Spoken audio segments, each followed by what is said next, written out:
Hey everybody, Sherry here, and in today's video I want to tell you I was wrong. When I was in my 20s, I was criticized by a lot of people, especially in the workplace, for not liking change, for being afraid of change. And I really didn't understand where they were coming from or why they were being like that, but I can say now that I am at an age and a stage of life where the people who were making the criticisms were the age I am now. I kind of get it. Now, admittedly, we've all been there, and some of you with children probably have kids who were making those, adolescent to adulthood changes, and you understand, you've seen again as well as you've experienced that the transition is a lot of change. High school, and then after that, I know for me it was college, and then I got married and bought a home about a year after that, got my first job. It was a lot, and no matter which path that you take, it is marked with a lot of change. So naturally, we all probably come into adulthood with a bit of fatigue, at least when it comes to changes. It's exciting and it's fun, but I think after a while you just get tired of being in a state of transition and you just want things to settle. And on top of that, my first job was for an agency that they like to consolidate and they like to move. I was at that agency. I still have the same job, but it transferred to a different department about 15 years ago. In the 11 years that I was at that particular agency, they had 4 major moves. I remember teasing some of the people there and telling them, what if this agency goes under? You can always get a job as professional movers. Y'all are getting pretty good at it. Really, they had some budget problems, so there's a lot of consolidation. And I felt like because of those budget issues and constant rearranging and changing, I felt like there came a point that the changes went from being by my choice to being shoved down my throat. And in retrospect, yeah, it was a lot of change pushed down on me there, in the mid-late 20s into my early 30s because of those issues. And I have, though, a better grasp of what was really the undercurrents going on there. And that better understanding is actually something that I want to talk to you about today, because I recently read a book called Anatomy of a Breakthrough. I'd show it to you, but it was a library book and it was due back, so I had to turn it into the library. But I will definitely drop a link to it in the comments because this should be a must read for everybody. In this book, they talk about the fundamental fact, they're talking about being stuck and breaking through stagnation into, bigger and better things. But they open the book, and the way that they lead into it is by telling you that change is actually normal and necessary. And really, when I read it and I thought about it, and what caused me to think about my younger days was, really they were right. But, the author did a really great job of not only presenting the research, but of kind of offering comfort and assurance that change is actually good. And a lot of it comes from the way that you frame it. And think about it this way. Are you the same person now that you were 5, 10, 20 years ago? Answer's probably not, because of course, life happens.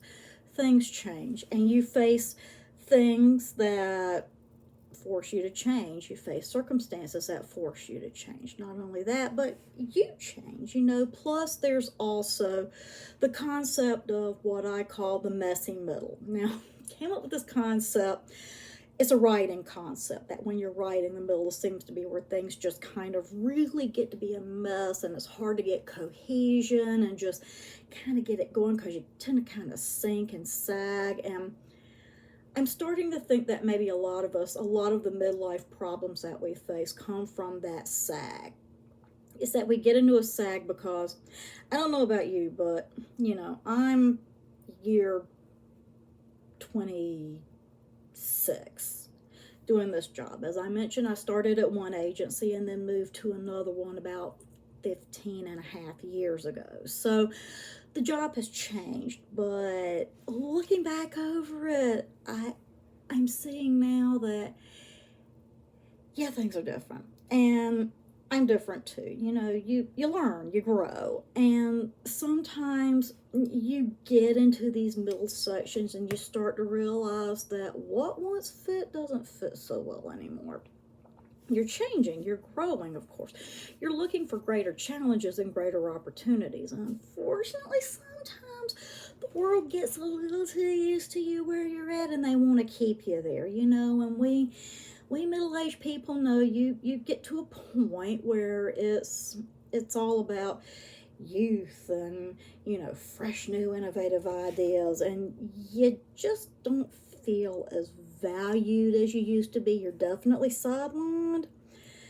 It happens, and I'm starting to see that probably a lot of that attitude may be unconscious, because while I do get tired of people trying to make me feel old, and I know a lot of us do, the fact of the matter is you can't hide the fact that you change. It's not just you. I think the fact of the matter is that the whole world knows that you're changed, and that's why they don't want to invest as much in middle-aged people, is because what are you going to do? I mean, it's a wide world out there, and you might decide to invest yourself in something else. They just don't want to take that chance. A younger person is more likely to stick with them and have a payout than you are anymore. So, yeah, I don't have an answer for that. I don't have an answer for stagnant careers or even stagnant lives. I don't have the answer for feeling like you're everybody's caregiver, or at least the center of everything, that's coordinating it all, that you've got to solve everybody's problems while not having your own.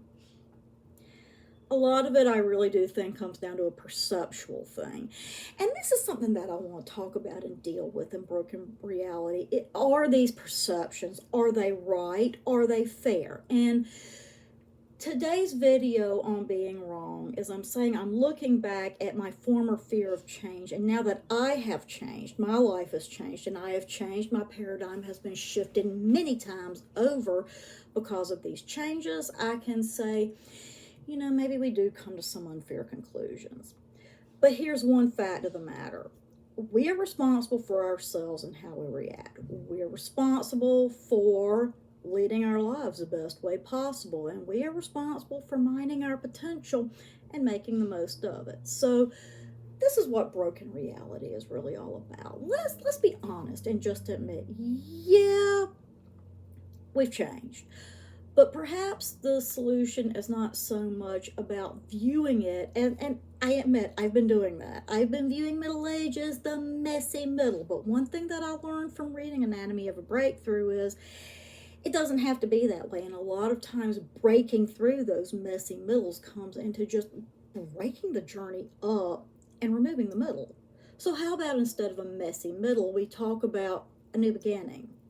Trying new things, learning new things, doing new things. Let's admit that we change and that we grow, because honestly, you're supposed to. Life is about growth, expansion, evolution. So let's just, instead of talking about change, let's talk about growth and embrace that. And, you know, I wrote an article. I recently published an article on Medium about how to be happy in midlife. And this advice applies at any point in life that you're at. But the thing that it roots in is just accepting it, being authentic, and accepting change as evolution and embracing it. Embrace the growth. Always look to grow more and to find joy in that growth, to find new wisdom in it. So that's where we're going with Broken Reality, is we're trying to shift our view on middle age from kind of being bitter and angry to the world to mining it as an opportunity, because it really is. Middle age is just that. The middle means you got a lot ahead of you. You've got a lot.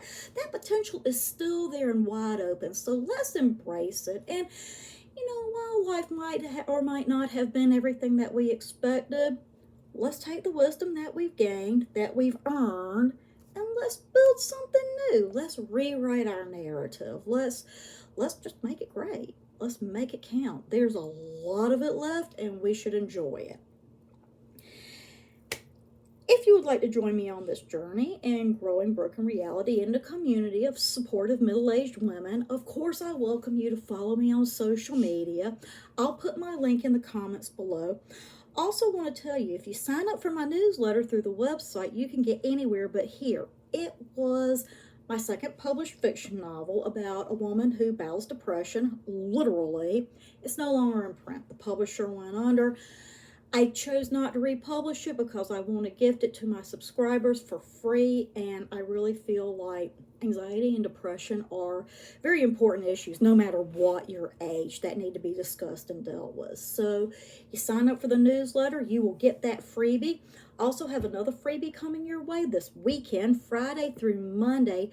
Domino, book 1 of the Sentient series, will be the freebie for the newsletter. And that's coming up this weekend, actually. The Sentient series, the full Sentient series, is going to be on sale for $1.99 ebook, $10.99 paperback this weekend, Friday through Monday. And then the freebie in my next issue of the newsletter will be Domino Book 1. So keep an eye out for that.